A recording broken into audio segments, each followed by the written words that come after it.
Para saber mais sobre a situação dos católicos no Paquistão, é meu privilégio receber o bispo auxiliar de Lahore, Sua Excelência Sebastian Shaw. Seja bem-vindo, Excelência, e obrigado por estar conosco em nosso programa. Eu é que agradeço o convite, Mark.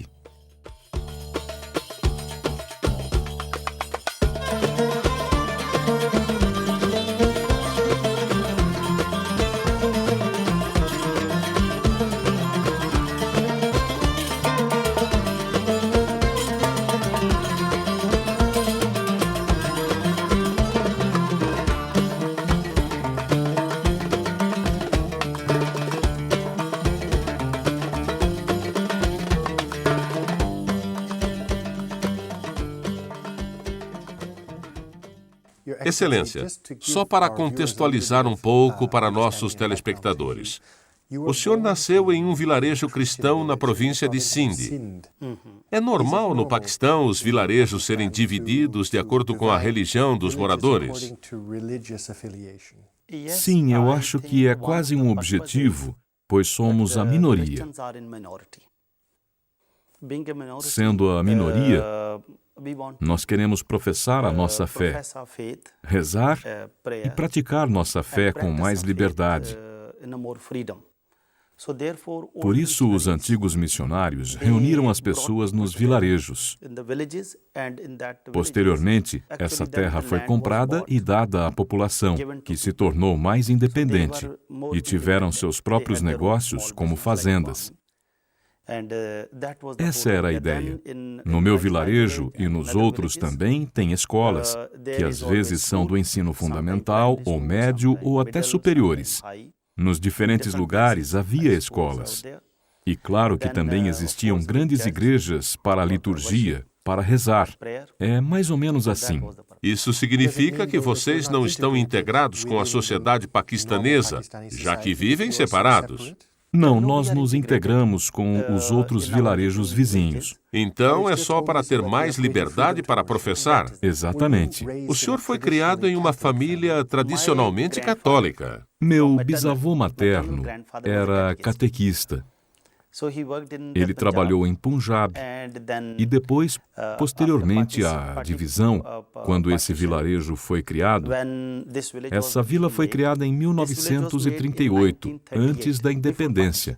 Naquele tempo, os franciscanos foram expulsos da China e então vieram para o Paquistão em 1934. Os franciscanos, esses franciscanos, chegaram em Karachi, Hyderabad, Sindh e Beluquistão, nesses lugares. E seu avô foi um dos primeiros catequistas que trabalhou com os franciscanos? Sim. E meu avô, por parte de pai, estava no exército e foi transferido para uma das cidades, no Abshar, uma cidade na província de Sindh. Naquele tempo, os franciscanos estavam precisando de alguém para ajudá-los, alguém que soubesse inglês e urdu, para ajudar na comunicação também. Meu avô, do lado paterno, era um excelente fazendeiro e por isso pôde pedir um afastamento por um período para servir na missão. Então ele também estava envolvido na catequese. De ambas as partes havia missionários. Sim. Quando o senhor teve a primeira experiência de Deus? Quando o senhor pôde dizer que o sentiu pela primeira vez na sua vida? Meu pai morreu quando eu era criança e os frades franciscanos, missionários, e as irmãs franciscanas de Malta, irmãs franciscanas do Coração de Jesus, estavam trabalhando no meu vilarejo. Havia um padre chamado Frei Luke, um franciscano da Holanda.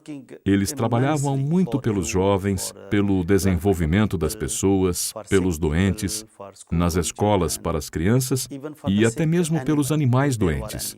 Se houvesse alguma vaca ou alguma cabra doente, o Frei Luke vinha e dava uma injeção. Isso tudo me inspirou muito. Somente o exemplo deles.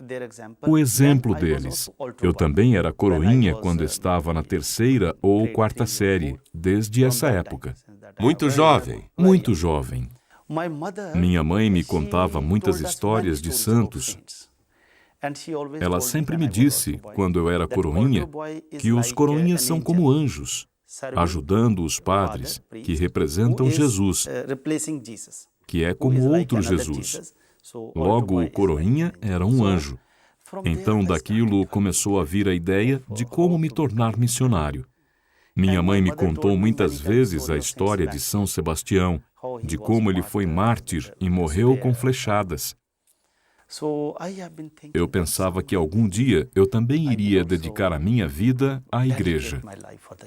Então, mesmo ainda sendo jovem, o senhor já tinha um senso da sua própria vocação como padre? Sim, sim. Depois, quando fui para a faculdade, eu queria entrar no seminário. Mas minha mãe não me deixou. Eu sou o mais velho, o segundo na família, como irmão. Tenho uma irmã mais velha, depois eu e mais 2 irmãos mais novos. O senhor tinha responsabilidades na família, então? Eu tinha, pois era homem, o filho mais velho. Minha mãe era professora e sempre me dizia que ainda precisava de mim, que eu era necessário. Então fui na casa do meu tio, que morava em Harati, e era da Marinha, comandante da Marinha na época. Chegou um momento na sua vida que ou decidiria ser padre ou Entrar na Marinha. entrar na Marinha. Essas eram as opções. Qual foi o momento decisivo que teve que escolher por um caminho ou outro? Isso aconteceu em um dia que haveria uma entrevista para a Marinha. Rezei a noite toda. Fui ao centro onde seria realizado o teste e cheguei com meia hora de antecedência. Cheguei mais cedo. Me perguntei o que fazer naquela meia hora e disse, ok, Deus me ajude. Ou eu entro na Marinha ou me torno padre.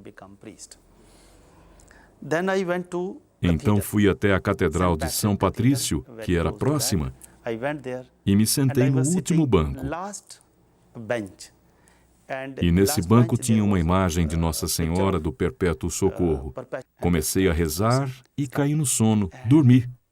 O tempo passou, mais de meia hora. Quando acordei, fui até o escritório de recrutamento da Marinha e as portas estavam fechadas. O senhor perdeu a entrevista? Sim, Deus respondeu sua prece. Fiquei muito chateado. Pensei no meu tio, que iria me repreender no que aconteceria depois. Ao mesmo tempo, estava rezando para que Deus desse um bom trabalho para meus irmãos mais novos, para eu ficar livre.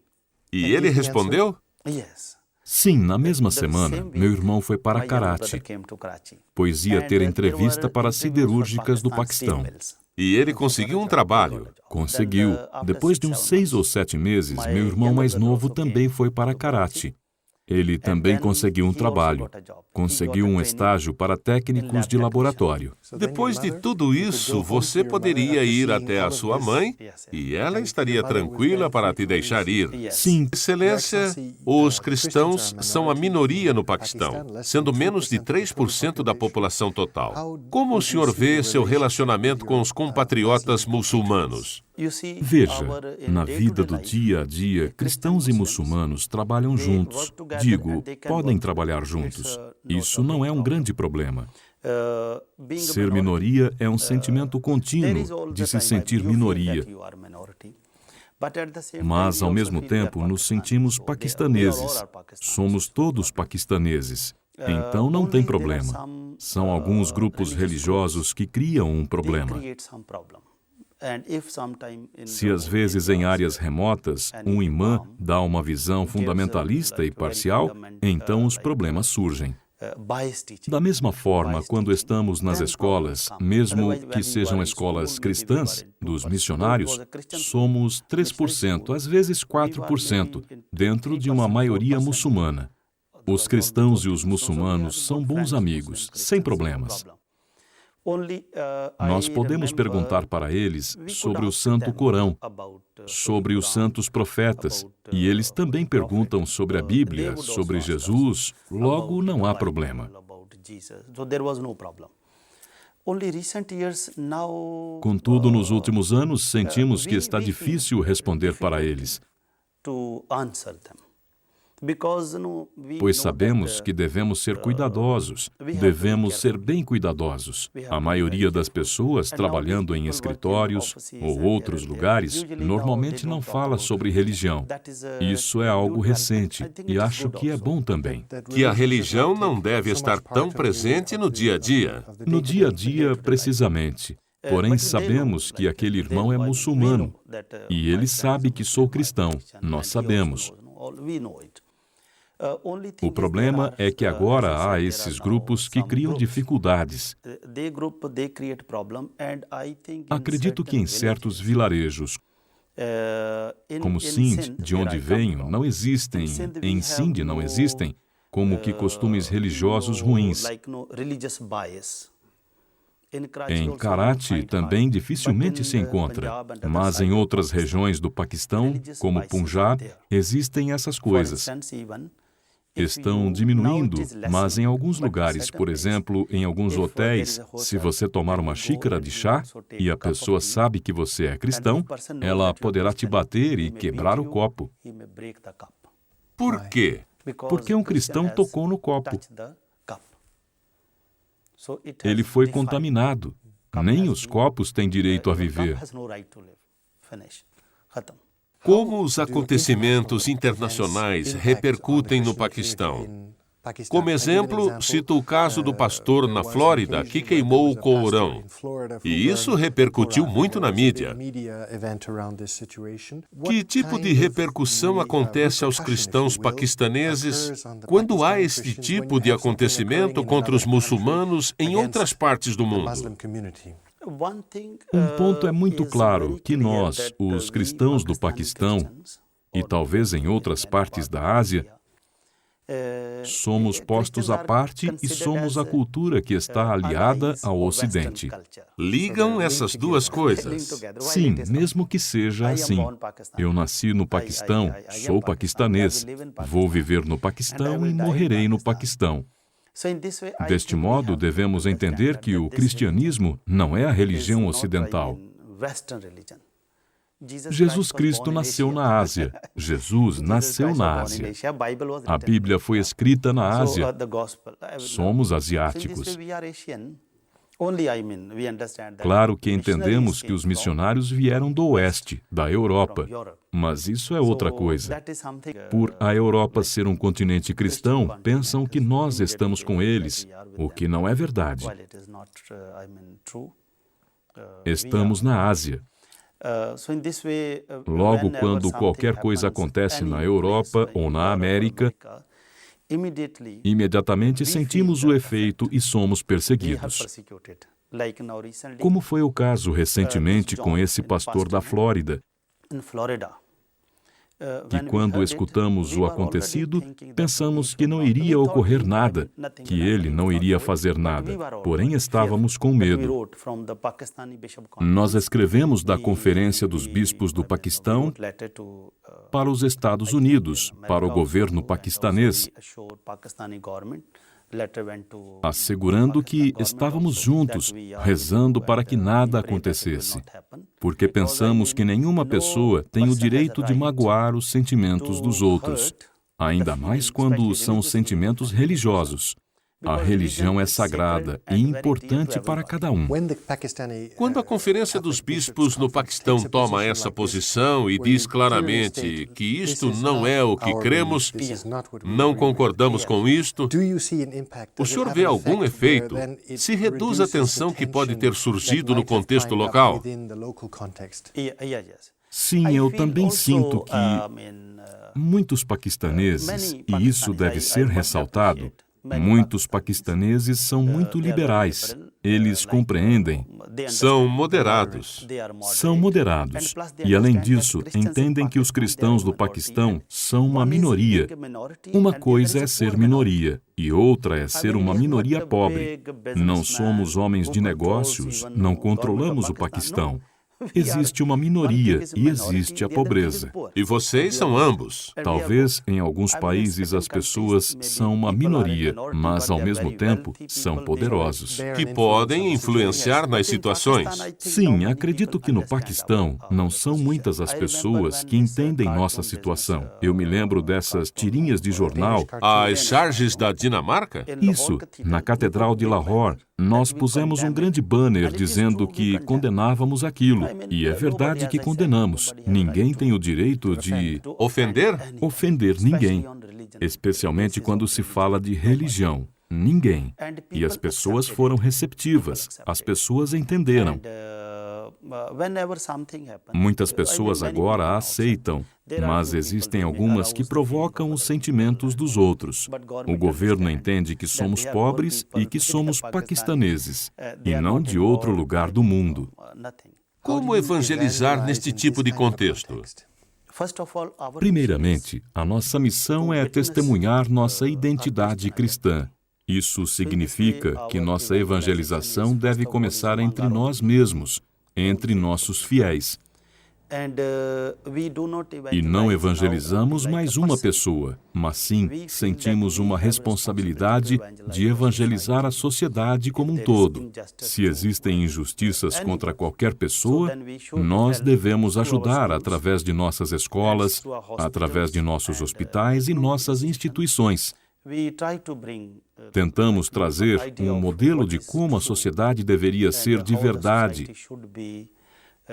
de como proteger os direitos de todos, desde as plantas e outros, direito de viver.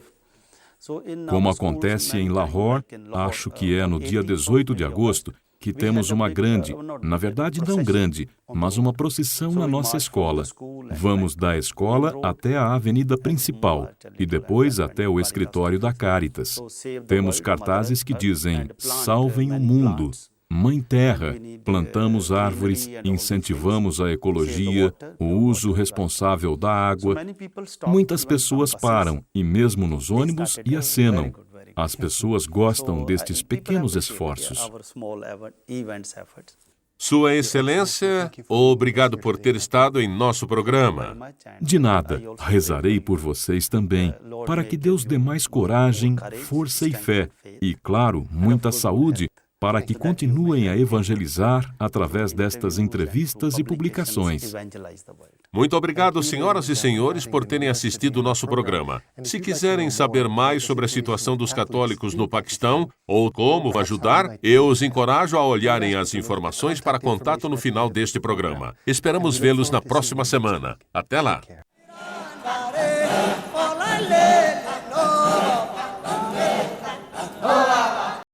Oração, informação e caridade.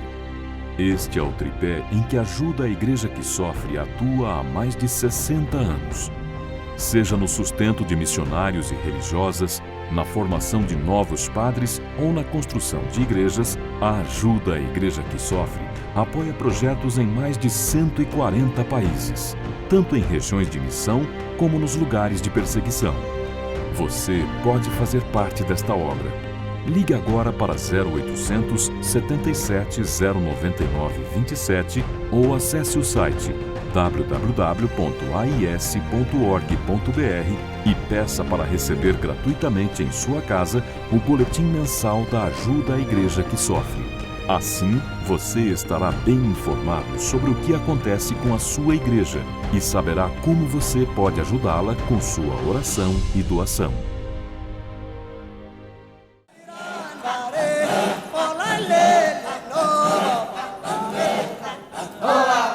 Muito interessante, muito bonita a vida do Dom Francis Shah do Paquistão, uma região onde os católicos e os cristãos em geral são perseguidos pelos muçulmanos. Nós, da Ajuda à Igreja que Sofre, temos alguns projetos de ajuda a esses cristãos lá, para ajudar a construir as igrejas e capelas deles, as escolas, os centros de ajuda. Alguns são refugiados, nós procuramos ajudar também com alimentos, mas nós temos projetos também aqui no nosso Brasil, no sertão do Nordeste, na Amazônia, no Centro-Oeste e nas favelas de algumas grandes cidades, onde a igreja tem uma ação muito forte aqui no Brasil. Se você quiser fazer parte desta obra maravilhosa da Igreja Católica, você pode enviar a sua contribuição, quanto você puder. Você telefona para o número 0800 77 099 27, é uma ligação gratuita e lá vai ser explicado como você faz para fazer a sua doação e assim tomar parte nessa obra de evangelização, nessa obra missionária da Igreja Católica aqui no Brasil e nos países do mundo mais necessitados. Você pode conhecer mais sobre essa nossa obra, sobre o que nós fazemos e os projetos que nós estamos ajudando na internet. Vai na internet, no site www.ais.org.br e lá você pode saber tudo sobre a nossa entidade e pode inclusive fazer a doação online, lá mesmo, de maneira muito segura, através de cartão de crédito. Mas há outras maneiras de doar que daquele telefonema e no próprio site também vai ser explicado para você. Nós contamos com a sua presença aqui nesse canal na próxima semana, neste mesmo horário, se Deus quiser. Até lá!